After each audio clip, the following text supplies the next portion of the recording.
Chapter 7. The Long Wait. The years after the covenant were quiet.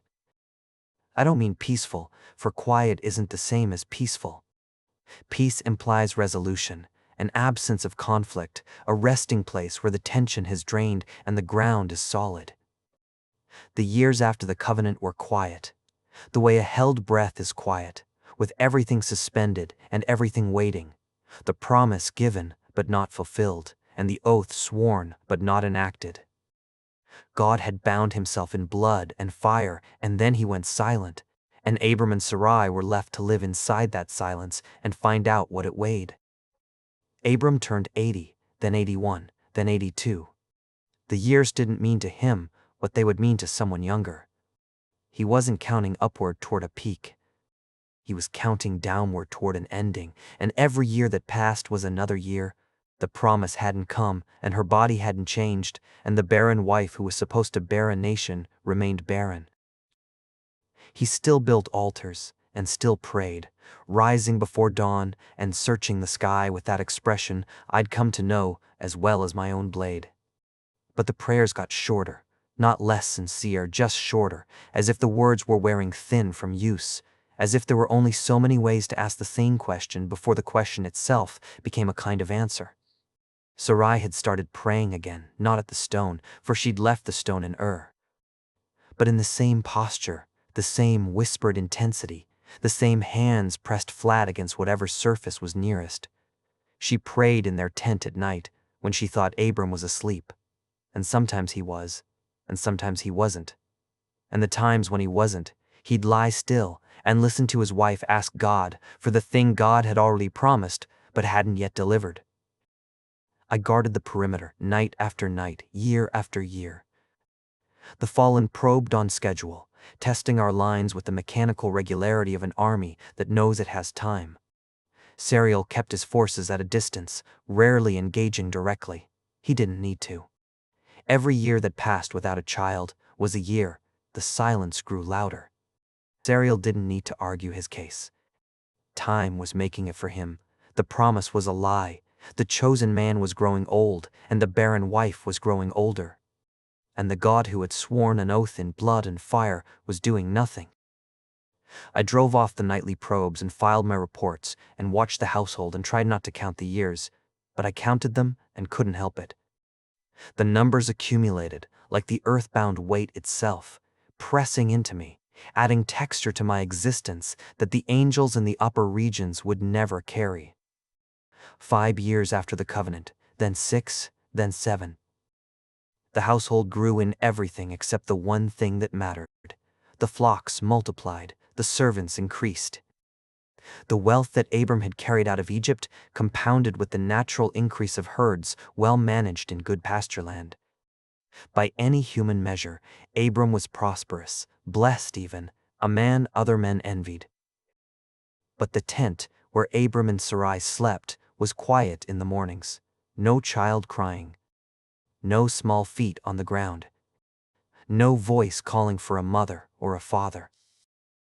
The silence in that tent was louder than any battle I'd fought, and it grew louder every year. I saw the strain between them, not arguments or anything as clean as a fight, because arguments have edges you can grip, but this was erosion, the slow wearing of two people who love each other but share a wound that neither of them can heal. Sarai would look at Abram sometimes with an expression that contained everything she wouldn't say, asking why it hadn't happened, what they were doing wrong, or if they had misheard the voice, and Abram would look back with an expression that answered nothing because he had no answers. The servants noticed, and servants always notice. Hagar, Sarai's Egyptian handmaid, one of the lives Egypt had left tangled in Abram's household, watched her mistress with the quiet attention of a woman who has learned to gauge the household's weather. She was young, old enough to bear a child, and she occupied a position in the household that was both intimate and precarious, close enough to see the grief, dependent enough to feel its consequences. I noted her and kept watching, but I didn't understand yet what she would become to this story. A servant's child laughed near the goat pens one morning, not a painful sound, not aimed at anyone, just a child running because that was what legs were for and the world was there to be chased. Sarai was carrying a water jar, and she stopped, letting the water run over her wrists and onto the ground without moving to stop it. Hagar was watching, and Abram saw her watching, and none of them said anything, not one wound, but 1,000 ordinary sounds. 8 years, then 9. Abram's prayers changed, not in frequency, but in tone. The man who had believed God and been credited with righteousness was still believing, but the belief had acquired a weight that pressed his voice lower and his pauses longer. He'd stand at his altar in the morning, the smoke rising, and sometimes he'd stop mid-prayer and just stand there, not in doubt, but in exhaustion, the kind of exhaustion that comes from carrying a promise that gets heavier the longer you hold it. I understood that exhaustion. I'd been carrying my own version of it since the garden, the weight of watching and not understanding, the weight of obedience without explanation, and the weight of a God who speaks and then goes silent and expects you to keep walking in the direction he pointed before the silence fell. Abram kept walking, Sarai kept praying, and the years kept passing. 10 years. I'd fought battles and faced the loss, holding the line in Egypt while Sarai was in Pharaoh's palace, and the fallen were pressing from every direction. But watching faithful people wait for God to act, watching them hold on when every natural sign said the promise was dead, that was its own kind of warfare. Silent, slow, and I wasn't sure they were winning. On a night in the 10th year, I found Sarai outside the tent. She was sitting on the ground near the cold fire pit, her arms wrapped around her knees, her face turned up toward the stars. The same stars God had told Abram to count. The same impossible number. She wasn't praying. She wasn't crying. She was looking at the stars with an expression I'd never seen on her face before, calculating, measuring, the look of a woman who has carried a problem for so long that she's stopped waiting for someone else to solve it. I didn't know what that look meant, not yet, but it settled into my memory the way certain moments do, the ones that seem unremarkable when they happen and turn out to be the hinge on which everything swings. Michael came not long after that. He appeared at the edge of camp in the evening, and I knew from his bearing that this wasn't an inspection visit. He carried orders, the kind that changed assignments. "I need you in the upper regions," Michael said. "There's a front beyond the veil stars, contested since before the earth was made. The fallen are mounting a coordinated push. We're losing reach. Not patrol, not reconnaissance, but the front." "Time out there isn't what you're used to," Michael said. "You know that." Ola, I knew it. I'd been to the upper regions before, but the staging post was different from a front line. The staging post was a waypoint. A front was the war itself, in its oldest form. "The promise," I said. "Is God's to keep," Michael said, "not yours." I knew that too, and that much was plain. The promise didn't depend on me, it depended on God, and God had sworn an oath in blood and fire. My being there or not being there didn't change it. But that wasn't what hurt. What hurt was the leaving, the attachment that had turned duty into something personal, the care that made me want to stay even when the orders said, "Go." "I've been here over a decade," I said. "Leaving now feels wrong." "They're right at the edge of it." Michael studied me. "Close to breaking?" he asked. "Or close to acting?" I didn't understand the distinction then, but I would later. "Abram will be here when you return," Michael said. "Raziel's detail will hold the perimeter, competent, experienced." "They don't know Abram," I said. "They don't know how he thinks, how he prays, what his patterns are. They don't know Sarai." Michael's voice was the voice of a commander ending a conversation. "You go where I send you. You trust what you can't control." He was right. When Michael asked if I trusted him, I said yes and went. I looked back once at the camp, at the tents, at the altar where Abram would pray in the morning, the smoke rising into a sky that held a promise and withheld its fulfillment. At the tent where Sarai slept, dreaming whatever barren women dream when God has sworn they'll be mothers and their bodies keep saying no. Then I turned and rose, away from earth, away from the dust and the grief and the waiting. Up through the atmosphere, through the thinning layers of human noise, through the boundary where Earth's weight releases its grip and the silence of the upper regions opens around you like a held breath finally exhaled. The staging post was a pause, not a stop. A cluster of ancient outposts anchored to nothing at the edge of the upper regions, where Michael's legions resupplied before moving deeper. Hundreds of angels in reserve, faces turned toward the dark ahead. One of them marked me as I passed. The particular attention earthbound angels always draw from those who'd never been sent below, registering the weight I carried and the mark that Earth leaves on an angel who's been there long enough to carry it home. I was already moving past him before I thought much of it. Beyond the staging post, the familiar fields of stars fell away behind me. I passed the Pleiades, that ancient cluster God set in place at the beginning, their cold light dropping behind me as I went deeper. I traveled until Earth's sun was a pinpoint, then a memory, then nothing. The nearest light was a distant smear at the galaxy's far edge. The cold was absolute, not temperature but absence, the raw, uncreated dark pressing against the boundaries of everything God had made. I joined the line and discovered what the front did to earthbound angels. The first thing I noticed was the light. Not starlight, not the ambient glow of the upper region staging post. God's light, flowing outward through a line of angels that stretched across the dark in a formation so vast I couldn't see its edges. Hundreds of them, maybe thousands. Each one, a conduit, God's creative presence passing through their beings and radiating outward into the darkness, holding the boundary between what God had made and what He hadn't yet claimed. The second thing I noticed was the darkness pressing back. I'd encountered darkness before, night on Earth, the spaces between stars during patrol, and the shadow that clung to fallen angels when they attacked. None of it was this. This was the original dark, the darkness that had covered the deep before God said, "Let there be light." It didn't merely dim vision, it consumed it, swallowing light the way a drowning sea swallows sound. The angels at the front pressed their radiance outward, and the dark absorbed it at the edges, eating the light as fast as it was produced, requiring constant effort just to hold the line where it stood. And within it, the fallen moved. They used the darkness as cover, striking from within it, retreating into it. Their attacks weren't the blade and fury engagements I knew from Earth. They were pressures, concentrations of darkness pushed against the line, trying to force the angels backward, trying to reduce the reach of God's light into the uncreated spaces.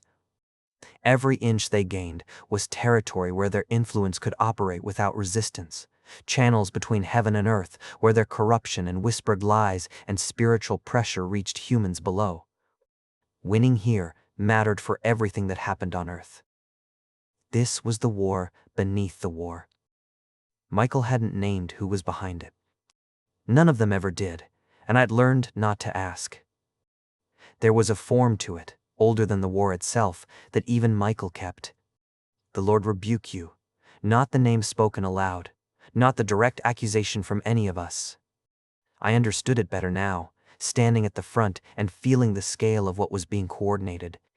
The push at the Veil stars, Sariel's patience on Earth, both running at once toward the same end.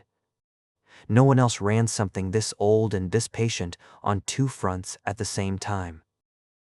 I didn't need it named to know. I took my position at the line and raised the light shield. I had carried it since before the rebellion, given to me by God Himself in the early days when the war was just beginning. Where my own radiance flowed outward as any angel's does, steady and present, the shield concentrated it, focused it into a directional force that pressed rather than merely shone. When I extended it at full strength, the darkness at my section didn't simply stop. It retreated not far, but enough to matter in a battle where the rest of the line was holding ground by the smallest of margins. I felt the others notice. The two angels on either side of me settled fractionally, a minute easing of effort where our positions overlapped. The fallen in my section pulled back to the perimeter of the shield's reach and held there, waiting. The pristine warriors around me existed in the battle, without the weight of what had passed or what was coming. For them, the fight was a continuous present.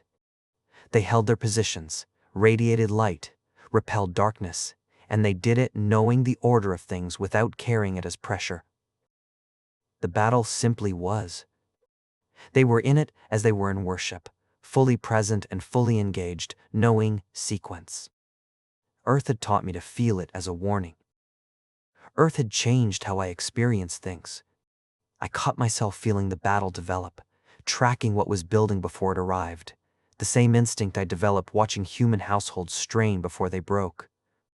Oral was 3 positions to my left, the same heavy-shouldered angel who had marked me at the staging post. He held his section of the line with a steady, unwavering light. Strong and faithful, he was the kind of warrior who'd been doing this since before Earth existed and would keep doing it until God said stop. His light was the same light he'd started with, unchanged by anything.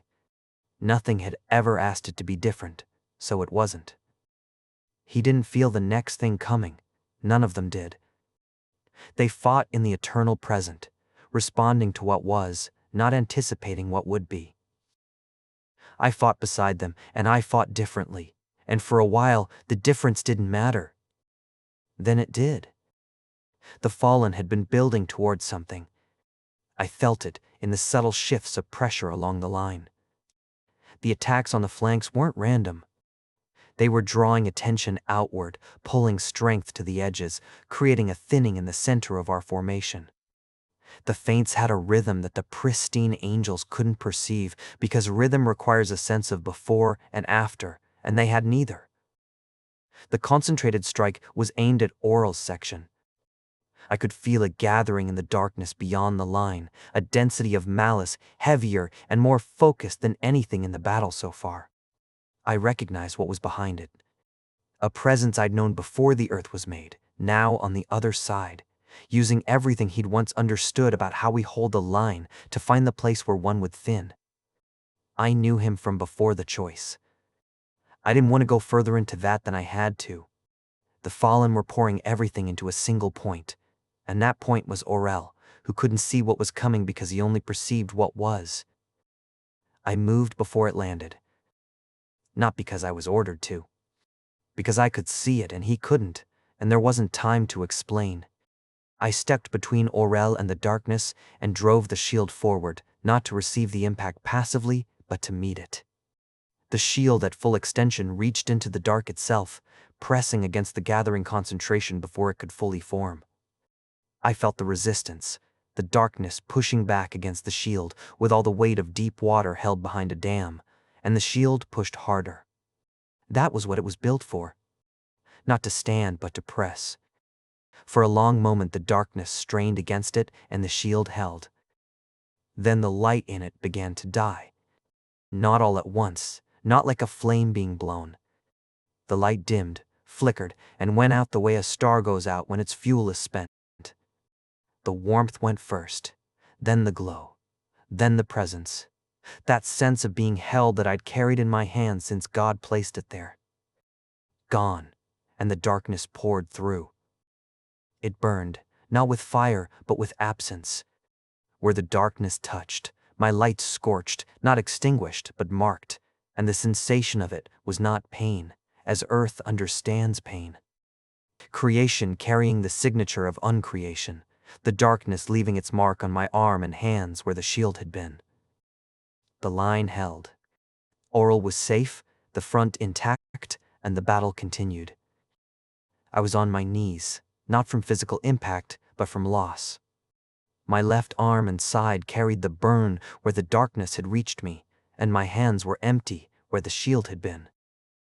I could still feel the memory of it in my grip, the warmth that wasn't there anymore.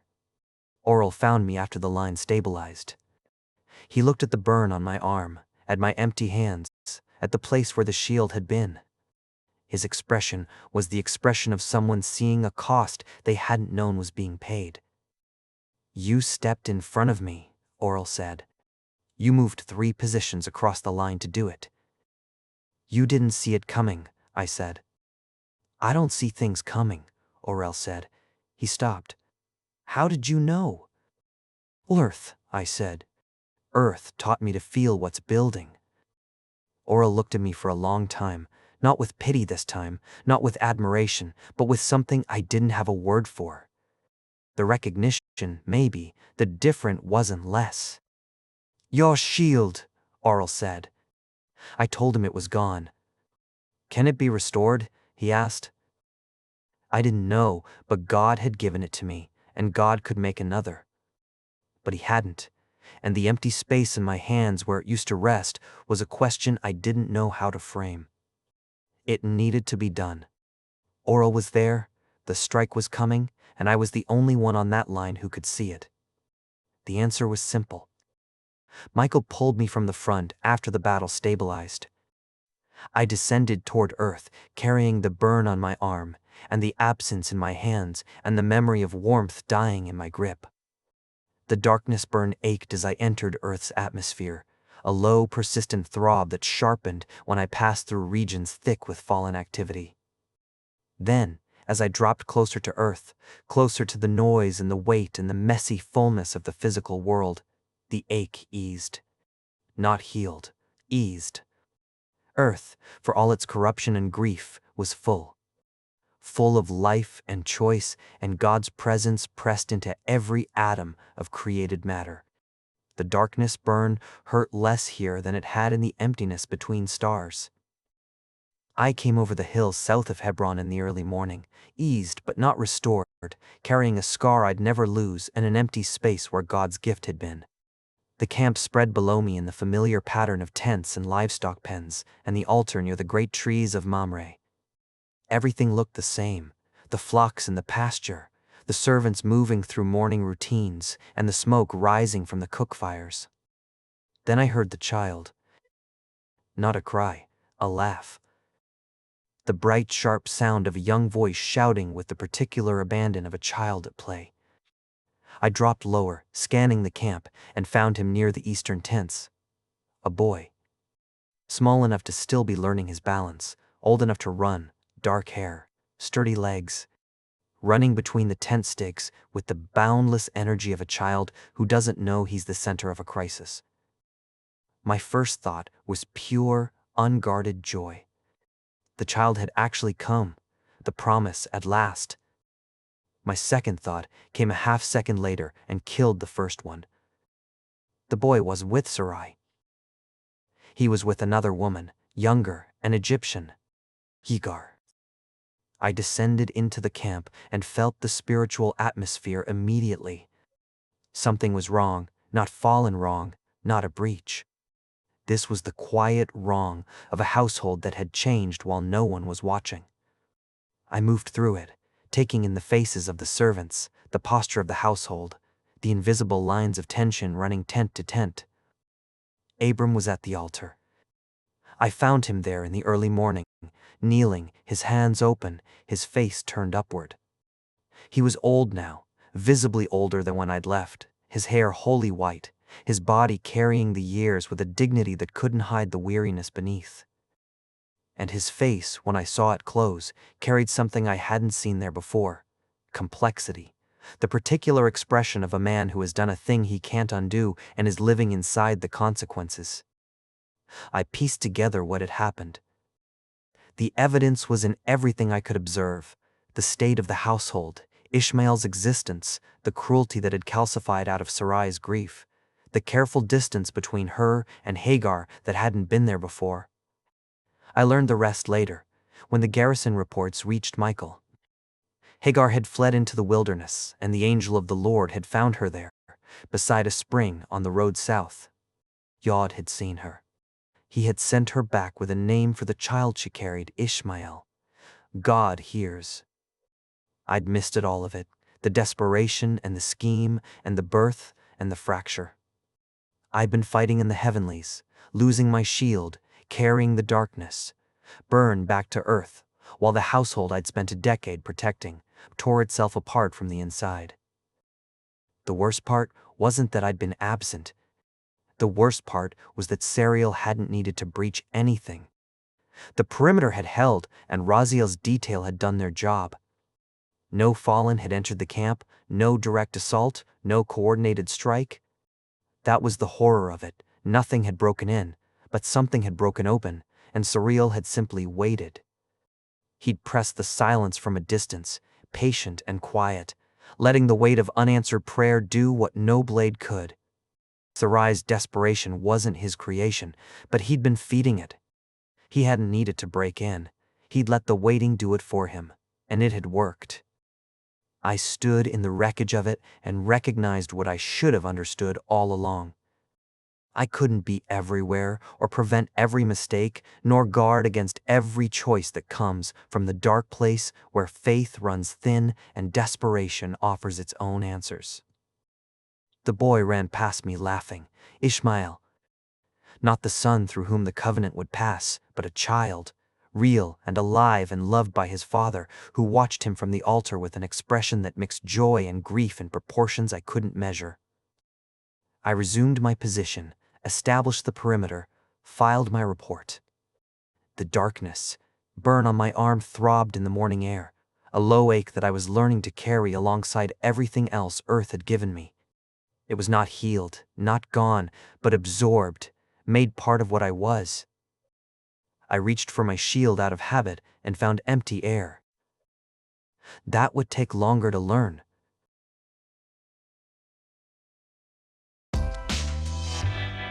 Chapter Guild, Stories for Your Mind.